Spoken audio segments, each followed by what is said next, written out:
SSP convent school Jangipur Ghazipur के इस online class में सभी विद्यार्थियों का हार्दिक स्वागत है। Good morning to everybody.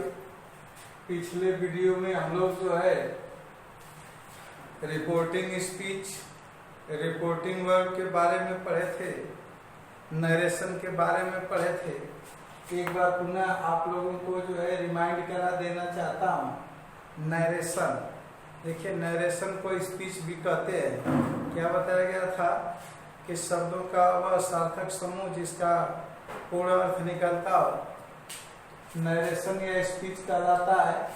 फिर इसके बाद उसके दो भाग बताए गए थे। पहला जो है रिपोर्टिंग स्पीच, दूसरा रिपोर्टेड स्पीच। रिपोर्टिंग स्पीच में आपको बताया गया था कि यह डबल इन्वर्टेड कामा के बाहर वाला भाग होता है। इस भाग से यह पता चलता है कि बात को कहने वाला कौन है और सुनने वाला कौन है। फिर इसके बाद आपको रिपोर्टिंग वर्ब के बारे में बताया गया था। देखिए रिपोर्टिंग वर्ब के बारे में क्या बताया गया था, एक बार पूरा जान लीजिए।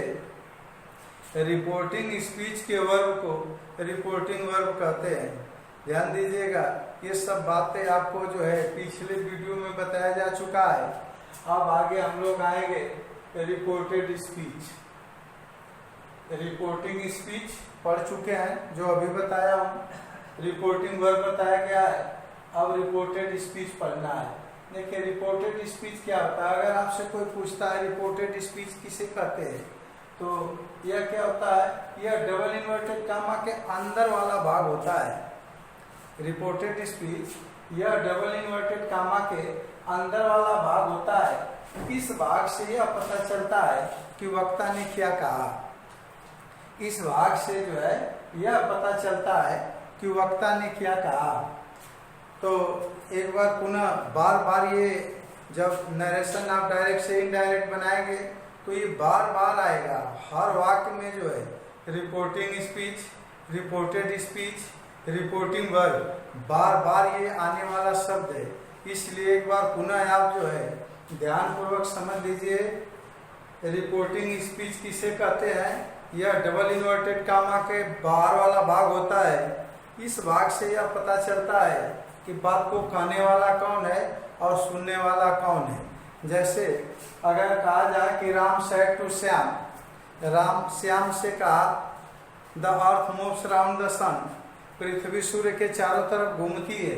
तो अब राम सेड टू श्याम, तो ये डबल इन्वर्टेड कामा के बाहर है। तो इस भाग में जो है आपको पता चला कि राम कहने वाला है और श्याम सुनने वाला है। तो वही जो है समझना है। तो आपसे अगर कोई पूछता है रिपोर्टिंग स्पीच किसे कहते हैं, यह डबल इन्वर्टेड कामा के बाहर वाला भाग होता है। इस भाग से यह पता चलता है बात को कहने वाला कौन है और बात को सुनने वाला कौन है। रिपोर्टिंग वर्ब बार बार आता है कि रिपोर्टिंग वर्ब जो है प्रेजेंट टेंस में है तो नहीं परिवर्तन होगा, पास्ट टेंस में है तो चेंज हो जाएगा, पास्ट टेंस में भी रहेगा, यूनिवर्सल ट्रूथ रहेगा तो नहीं चेंज होगा। बार बार रिपोर्टिंग वर्ब की बात आती है, हर वाक्य में आएगा। तो इसलिए आप ये भी जाने कि रिपोर्टिंग वर्ब किसे कहते हैं। रिपोर्टिंग स्पीच के वर्ब को रिपोर्टिंग वर्ब कहते हैं। जैसे मैं अभी पीछे बोला कि राम सेड टू श्याम, तो राम सेड टू श्याम पूरा ये रिपोर्टिंग स्पीच है और सेड इसमें जो है वह रिपोर्टिंग वर्ब है। अब आगे जो है आप समझेंगे रिपोर्टेड स्पीच बताया गया है। ध्यान देंगे एक बार और, यह डबल इन्वर्टेड कामा के अंदर वाला भाग होता है। इस भाग से यह पता चलता है कि वक्ता ने क्या कहा। तो इस तरह से आप समझेंगे। अब डायरेक्ट से इनडायरेक्ट बनाने के जो है नियम, डायरेक्ट से इनडायरेक्ट बनाने के नियम। सबसे पहले असर्टिव सेंटेंस को हम लोग डायरेक्ट से इनडायरेक्ट में बदलेंगे। जब मैंने क्लास 11th का जो है प्रारंभ किया था ऑनलाइन क्लास पढ़ाना, तो सबसे पहले जो है मैंने सेंटेंस पढ़ाया था। लेकिन एक बार पुनः मैं आप लोगों को याद दिला देता हूँ, रिमाइंड्स करा देता हूँ। ये असर्टिव सेंटेंस किसे कहते हैं, यह सामान्य भाव प्रकट करता है। इसमें सब्जेक्ट के बाद वर्ब आता है। इसके दो भाग होते हैं, अफर्मेटिव और नेगेटिव। अफर्मेटिव में भी सब्जेक्ट के बाद वर्ब आता है, नेगेटिव में भी सब्जेक्ट के बाद वर्ब आता है। तो आप अब इसको बिल्कुल ना भूलें, क्योंकि परिवर्तन उसी पर निर्भर करता है कि डबल इन्वर्टेड कामा के अंदर किस प्रकार का वाक्य है। पांचों प्रकार के वाक्य के बारे में आपको पढ़ाया जा चुका है, बताया जा चुका है, लेकिन फिर भी आप इसको जानिए, एक बार पुनः समझ लीजिए। अगर आपसे कोई पूछता है असर्टिव सेंटेंस किसे कहते हैं, तो आप बताएंगे यह सामान्य भाव प्रकट करता है, इसमें सब्जेक्ट के बाद वर्ब आता है, ये इसकी पहचान है। अब आगे डायरेक्ट से इनडायरेक्ट जब बनाएंगे तो सबसे पहला नियम हम लोग जो है सबसे पहले क्या करेंगे, रिपोर्टिंग स्पीच में परिवर्तन को पढ़ेंगे। डबल इन्वर्टेड कामा के बाहर कितने परिवर्तन होते हैं, इसके बाद तब जो है आगे उधर के परिवर्तन को पढ़ेंगे। तो उसमें सबसे पहला नियम, जब आप जो है रिपोर्टिंग स्पीच में परिवर्तन को पढ़ेंगे तो सबसे पहला जो नियम उसमें यह है कि यदि रिपोर्टिंग वर्ब के पश्चात ऑब्जेक्ट दिया है, यदि रिपोर्टिंग वर्ब के पश्चात ऑब्जेक्ट दिया है तो से को टेल में बदल देंगे। अगर मान लीजिए से की जगह सेज रहेगा तो टेल्स कर देंगे। अब ये ना कंफ्यूज हो कि से को टेल में बदलना है तो सेज को क्या करेंगे। जैसे से को अगर टेल में बदल रहे हैं तो अगर सेज आया है SYS तो आप उसको टेल्स में परिवर्तित कर लीजिए, और सैड को टोल्ड में बदल देते हैं।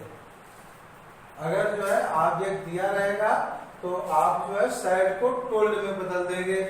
जैसे मैं एक एग्जांपल आपके लिए लिखा हूँ, Vivek says to me Mohan helps me. ध्यान देंगे सेज के बाद जो है टू और मी आया है, मी ऑब्जेक्ट है।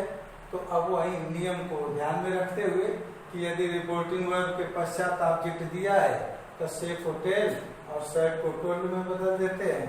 अब यहाँ जो है देखिए सेज आया है से, तो अब आप से को किस में बदल देंगे, टेल्स में बदल देंगे।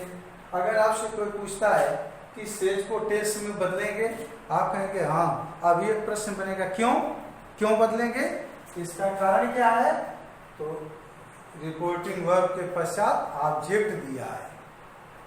अगर आपसे कोई पूछता है कि बदलेगा इसको, सेज को टेल्स में बदलेंगे, आप कहेंगे हाँ, तो वो तुरंत पूछेगा क्यों, तो इसलिए कि रिपोर्टिंग वर्ब के बाद ऑब्जेक्ट दिया है।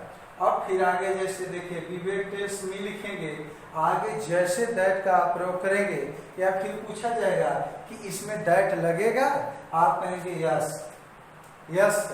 तो अब तुरंत आपसे प्रश्न पूछा जाएगा क्यों इसमें दैट का प्रयोग होगा, आपका उत्तर क्या होगा, डबल इन्वर्टेड कामा अर्थात रिपोर्टेड स्पीच में असर्टिव सेंटेंस आया है। ये ग्रामर का, ये डायरेक्ट इनडायरेक्ट का नियम है कि जब डबल इन्वर्टेड कामा के अंदर असर्टिव सेंटेंस रहेगा तो हम कामा और इन्वर्टेड कामा को हटाएंगे और कंजंक्शन दैट का प्रयोग करेंगे। तो आप बिल्कुल आश्वस्त हो जाइए। जैसे आप समझ लीजिए विवेक सेज टू मी को जो है टेल्स मी कर देंगे। आपसे पूछा जाएगा क्या रिपोर्टिंग वर्ब बदलेगा, आप कहेंगे हाँ, तुरंत पूछा जाएगा क्यों, तो आपका जवाब क्या होगा, रिपोर्टिंग वर्ब के पश्चात ऑब्जेक्ट दिया है। फिर आगे बढ़ेंगे, कामा और इन्वर्टेड कामा हटेगा, बोलेंगे यस। फिर पूछा जाएगा क्यों, क्या कंजक्शन क्या लगेगा का दैट। क्यों दैट लगेगा, क्योंकि डबल इन्वर्टेड कामा के अंदर असर्टिव सेंटेंस है। तो अब इसका क्या हो जाएगा, विवेक टेल्स मी हो जाएगा, कामा और इन्वर्टेड कामा हटेगा, कंजक्शन दैट लगेगा। मोहन नाउन है, नाउन में नो चेंज होता है, अब उसी तरह रहेगा।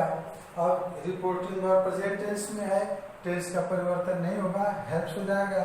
मी first person pronoun, change according to subject, subject के अनुसार बदलता है तो विवेक के अनुसार बदल देंगे, हिम हो जाएगा। बात समझ में आई। फिर देखिए अब दूसरा नियम, अगर रिपोर्टिंग वर्ब के पश्चात ऑब्जेक्ट नहीं दिया हो तो से या सैड में को बिना परिवर्तन ज्यों का त्यों लिख देते हैं, अर्थात इसमें परिवर्तन करने की आवश्यकता नहीं है। जैसे एग्जांपल देख लीजिए, Prachi said the sun rises in the east. अब देखिए प्राची सैड के बाद ऑब्जेक्ट नहीं दिया है तो आपको इसको बदलने की जरूरत नहीं है। बनाएंगे इसको, डायरेक्ट से इनडायरेक्ट करेंगे, क्या हो जाएगा, प्राची साइड, कामा और इन्वर्टेड कामा हटेगा, कंजक्शन दैट लगेगा। फिर पूछा जाएगा तुरंत आपसे क्यों दैट लगेगा, आपका उत्तर होगा डबल इन्वर्टेड कामा के अंदर असर्टिव सेंटेंस है, अर्थात सब्जेक्ट के बाद वर्ब आया, कंजक्शन दैट हो जाएगा। आगे यूनिवर्सल ट्रूथ है, टेंस में कोई परिवर्तन नहीं होगा, तो Prachi said that the sun rises in the east, इस तरह से बनेगा। अगर अब तक जो आप पढ़े हैं इसमें जो बात आपको समझ नहीं आई हो या फिर कहीं भी आपको अगर जो है डाउट हो, आप क्लियर नहीं हो पा रहे हैं, तो आप मेरे मोबाइल नंबर 9889665382 पर संपर्क करके आप अपनी समस्या का जो है हल कर सकते हैं, डाउट को क्लियर कर सकते हैं। Thank you very much.